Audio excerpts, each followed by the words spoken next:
Alright guys, bagaimana nasib Bitcoin jika Binance runtuh? Dan ini saya ambil dari Stock Money Lizard ya, dia menampilkan sebuah ringkasan bear market teman-teman. Ini terjadi dari 2014 sampai 2017 ya, ketika penurunan harga Bitcoin itu di bear market itu terjadi sampai koreksi itu 86%, kemudian di tahun berikutnya itu di 2020 ya, semenjak 2018 sampai 2020 itu koreksi sampai 83%. Dan untuk sekarang ini kita baru mendapat koreksi sampai minus 77% teman-teman. Apakah masih akan runtuh lagi? Atau apakah mungkin Binance ini yang akan menyebabkan kita melihat harga keluar dari box ini teman-teman? Dan beberapa informasi juga akan kita bicarakan nanti di sini ya. Untuk itu, let's dive in my friend. Welcome back everybody to Black Cuan. Terima kasih telah mengupdate berita kripto dari channel ini. Di kesempatan kali ini tidak hanya mengenai Binance yang akan kita bicarakan, tetapi ada juga beberapa prediksi-prediksi serta sebuah rencana yang sudah disusun jauh-jauh hari ya, mengenai digital currency, mengenai CBDC, kemudian bagaimana Donald Trump yang akhirnya masuk lagi ke pencalonan presiden, dan terakhir tentu saja kita akan bahas mengenai Binance dan bagaimana Binance ini ke depannya teman-teman. Baik, yang pertama kita di sini itu adalah mengenai overall market untuk sementara ini ya. Jadi Bitcoin ini masih tertahan teman-teman dan semuanya turun, dan menurut saya ya, penurunan-penurunan ini itu betul-betul sesuai dengan plan ataupun sudah direncanakan, karena ada pemain-pemain besar atau tangan-tangan besar di balik market ini yang menggerakkan pasar ini teman-teman. Dan sebagai retails, kita ini mesti smart ya. Kita ini harus smart untuk mengikuti kemana pergerakan-pergerakan sebelumnya dengan membaca berita, membaca fundamental ataupun analisis seperti itu ya. Kemudian berkaitan dengan keuangan kita ini teman-teman ya, karena tujuan dari kripto itu adalah membuat desentralisasi ya, sehingga tidak ada satu tangan yang berkuasa yang bisa mengontrol kita teman-teman. Dan menurut Outlook di sini ya, you have total control of your money in the crypto world. Jadi kita betul-betul akan mengontrol aset kita jika kita berada di kripto. Tetapi kalau kita berada di CBDC teman-teman, kita tidak bisa lagi mengontrol, bahkan diri kita akan dikontrol oleh satu entitas yang centralized tersebut teman-teman. Dan salah satu ya di sini yang merupakan kecurigaan tangan-tangan di balik semua kejadian-kejadian ini itu adalah ini, World Economic Forum. Dia ini sekarang menghapus jejaknya dari keterkaitan dengan FTX teman-teman. Jadi ketika FTX itu tumbang teman-teman, yang meskipun Sam Bankman itu berbicara di Davos ya pada 2022 ini mengenai kripto, mengenai uang dunia, mengenai ekonomi dunia di sana, the World Economic Forum ini menghilangkan jejaknya dari sana. Seperti di sini nih, sorry we cannot find the page you are looking. Jadi ini dari Disclose TV. Kemudian ada juga memes di sini mengenai World Economic Forum, kemudian kaitannya dengan Perang Dunia, dan di sini ya juga dihilangkan lagi nih jejaknya teman-teman. Tetapi teman-teman, ada saja ini orang-orang yang menemukan lagi jejaknya, men-screenshot dia. Disinilah bagaimana World Economic Forum itu sebenarnya ya, mereka itu sudah ada kontak dengan FTX teman-teman. Tetapi begitu FTX-nya collapse, ya mereka kayak cuci tangan seperti itu. Dan menurut saya ada peran penting mereka di belakang semua ini. Kemudian kalau kita pikir-pikir sebenarnya ya lebih dalam teman-teman, memang kita heboh dengan segala macam berita berkaitan dengan CBDC ya, tetapi menurut David Icke di sini ya, davidicke.com, smart city is a total control. Jadi akan ada great reset seperti yang banyak sudah dibicarakan oleh YouTubers lainnya ataupun analis-analis ekonomi ya, kelas kakap itu, mereka berbicara tentang great reset ya. Dan ada juga yang menyatakan tentang ini smart city ini ya. Smart city ini sebenarnya cara mereka itu untuk mengontrol orang-orang teman-teman. Jadi kalau kita pikir-pikir di sini ya, terutama mengenai COVID itu teman-teman ya, ketika orang-orang itu mau kasih uang belanja di mana begitu kan, orang-orang tidak berani terima uang, kemudian muncullah fenomena orang menggunakan e-money, electronic money, dan ujung-ujungnya adalah mereka ingin menghapus uang cash tersebut teman-teman. Dan dengan begitu mereka ini membangun semacam sistem di sini teman-teman. Jadi sistem inilah yang pada akhirnya nanti akan membuat kita itu tidak bisa lagi punya kebebasan, karena begitu kita menggunakan uang yang centralized dari mereka, Mereka akan bisa melihat semua aktivitas kita, apa yang kita beli, apa yang ingin kita beli, dan apa yang mampu kita beli atau tidak mampu kita beli. Bahkan mereka yang akan mengatur apa yang kita beli dan tidak boleh kita beli. Karena bisa saja dompet kita itu dimatikan kapan-kapan oleh mereka. Disitulah kekurangan jika CBDC itu nanti akhirnya diterapkan. Kemudian visi mengenai smart city itu akan dilayangkan kepada masyarakat, teman-teman. Sedangkan mengenai XRP di sini ya, sedikit saya sentil mengenai XRP, teman-teman. Karena XRP ini ya, meskipun dalam penurunan ya, sekarang ini ada berita mengenai XRP itu dari Well Alert ya, hampir ya, ini hampir teman-teman, 270 juta Ripple ditransfer dalam 24 jam ini justru di tengah penurunan harga. Jadi ini keluar dari exchange dan dia masuk ke unknown wallet ya di sini teman-teman. So, di tengah penurunan harga di sini ada aja aktivitas yang aneh-aneh terjadi di Ripple ini ya. Dan seharusnya ini membuat kita bertanya-tanya, ada apa dengan XRP sebenarnya? Kemudian mengenai Indonesia yang akan menggunakan rupiah digitalnya nanti ya, ada pertanyaan juga kenapa tidak menggunakan XRP begitu kan? Sebenarnya, setiap pemerintahan itu tidak ingin terlibat dengan public blockchain ataupun teknologi seperti XRP ya, karena itu bisa diaudit oleh banyak orang, atau jika terjadi sesuatu, pemerintah tidak bisa mengontrol ataupun men-shutdown-nya. Jadi menurut saya, pemerintah lebih prefer ya untuk menggunakan private ledgers yang bisa mereka antisipasi langkahnya. Jadi kalau terjadi sesuatu di luar kendali mereka, tinggal mereka lakukan antisipasi yang lebih cepat dan mungkin dia dengan cara men-shutdown-nya langsung. Seperti itu untuk rupiah digital tersebut, teman-teman. Dan sebelum saya melanjutkan mengenai Donald Trump di sini ya, sebuah agenda yang besar ya, menurut saya di sini, saya ingin menjawab pada satu pertanyaan yang di video YouTube saya yang sebelumnya ya teman-teman, yang di sini nih ketika saya berbicara mengenai The Simpsons memprediksi Cardano ya. Jadi sebenarnya The Simpsons ini teman-teman itu agak liar juga kalau kita berpikir ya seperti itu. Karena apa yang ditampilkan oleh mereka ini sangat-sangat di luar ekspektasi kita teman-teman. Untuk episode yang saya bahas di video tersebut ya, di video yang ini nih, sebenarnya itu datang dari episodenya Simpson yang episode 10 di season ketiganya mereka di tahun 1991. Dan itu dibuat ya 26 tahun sebelum kelahiran Cardano, teman-teman. Dan itulah yang saya katakan kenapa ini agak liar seperti itu. Jadi maaf ya kalau cocok logi ini sangat-sangat betul-betul mistis lah kalian bilang seperti itu, atau di luar nalar lah seperti itu ya. Tetapi ya itulah apa adanya saya tampilkan di sini teman-teman. Dan kemudian untuk Donald Trump di sini juga masih dari The Simpsons, teman-teman.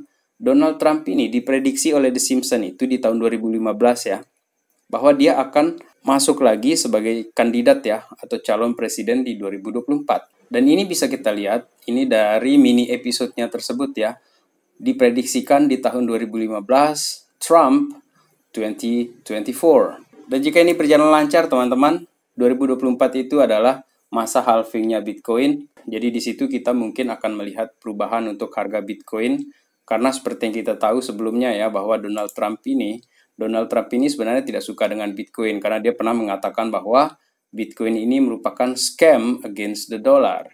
Jadi ini ancaman bagi dolar ataupun penipuan ya terhadap dolar. Kemudian setelah menyatakan ini teman-teman, sekarang ada perubahan sikap dari Donald Trump, dan ini sudah banyak orang-orang seperti ini ya.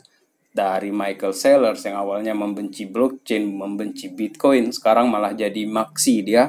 Donald Trump ini yang dulunya menyebut Bitcoin scam, sekarang ini jual NFTs, teman-teman. Jadi akhirnya dia ini terlibat juga ini di dalam ekosistem blockchain, teman-teman, karena dia sudah meminting NFTs. Dan berkaitan dengan NFTs ini ya, yang ada gambar Super Trump ya, atau kayak Superman ini ya, ini lagi-lagi ya, merupakan agenda yang saya katakan seperti itu sudah terencana sebelumnya. Ini dari Maria Magdalena. NFT launch 15th of December 2022. Superman release date 15th of December 1978. Jadi ini ada kesamaan teman-teman. Dan ini bisa kita lihat dari screenshot yang diposting oleh dia ya. Di IMDb ini, Superman itu di launch ya. Keluar di tanggal 15 Desember 1978. Kemudian sekarang ini Donald Trump menjual NFT pertamanya di tanggal 15 2022 bulan Desember, teman-teman. Sama tanggalnya, sama bulannya, dan beda tahunnya saja ya. Apakah ini pertanda lagi ini bahwa Bitcoin ataupun kripto akan semakin bagus ke depannya. Dan seperti yang saya katakan di awal tadi, kok ini rasa-rasanya kayak direncanakan gitu kan, dan sudah matang sekali perencanaannya itu teman-teman. Tetapi dari balik euforia mengenai penjualan NFT Donald Trump ini ya, karena di NFT ini juga transaksinya bisa di-track ya. Di sini ada postingan dari OK Hotshot ya. Ternyata Donald Trump ini meminting banyak NFT ya, tetapi memasukkan ke walletnya dia juga gitu kan. Karena di sini dikatakan bahwa 45.000 item itu sudah terjual dengan harga $99 per item teman-teman. Sehingga ini menghasilkan 4,45 juta dolar. Tetapi di sini dikatakan bahwa kebanyakan NFT itu masuk ke walletnya dia. Di sini Donald Trump admin wallets mint first 1,000 NFTs in batch for 10 transaksi. Dan lebih lanjut lagi mengenai hal itu ya, Donald Trump Genesis Safe Wallet ini ya, ini alamatnya dia dan ternyata masuk ke walletnya dia sendiri ini untuk NFT-nya. Apakah ini akan dijual nanti ketika masa-masa kampanyenya dia? I don't know guys, atau memang ini teknik pengumpulan dana, tapi kayaknya bukan ya, karena dia kan sudah sangat-sangat kaya ini si Donald Trump ini teman-teman. Kemudian mengenai NFT-nya Donald Trump ya, di sini ada datang dari whalechart.org ya. Ternyata Donald Trump ini memakai image yang ada watermarknya di sini teman-teman. Jadi ada watermarks on the NFT they forgot to remove ya, mereka lupa remove ya. Oke lah, mungkin ini kesalahan ya. Seperti di gambar ini nih, untuk Donald Trump yang jadi pilot ini ya teman-teman, ini lupa dihapus ini watermarknya ini yang tulisan Shuttercock ya teman-teman. Dan sekarang kita masuk ke bagian mengenai Binance teman-teman ya. Dan sekarang kita beralih ke Binance yang bagian yang terakhir dari video ini teman-teman. Jika Binance ini blow up ya, kita akan lihat harga yang turun. Tetapi jika dia tetap bertahan teman-teman, maka kita akan hanya ada range di dalam box ini ya, sampai akhirnya kita mulai bergerak lagi ke atas. Dan itu bukan dalam waktu yang short times, tetapi akan butuh waktu teman-teman. Dan mengingat halving juga masih di tahun 2024. Sehingga di 2023 ini kita kemungkinan masih akan ada sideways, kemudian setelah itu turun lagi sedikit, dan itu masih sangat mungkin terjadi teman-teman. Dan buat saya di situ adalah momen-momen untuk melakukan DCA ya. Kemudian mengenai Jim Cramer di sini ada yang menarik juga ini, termasuk ini dari whalechart.org juga ya. Jim Cramer ini sebelumnya mengatakan bahwa Binance itu aman, tetapi ini lihat ini, di dalam satu hari saja dia sudah berubah pikiran. Sekarang ini dia katakan lebih baik saya simpan uang saya itu di DraftKings daripada di Binance.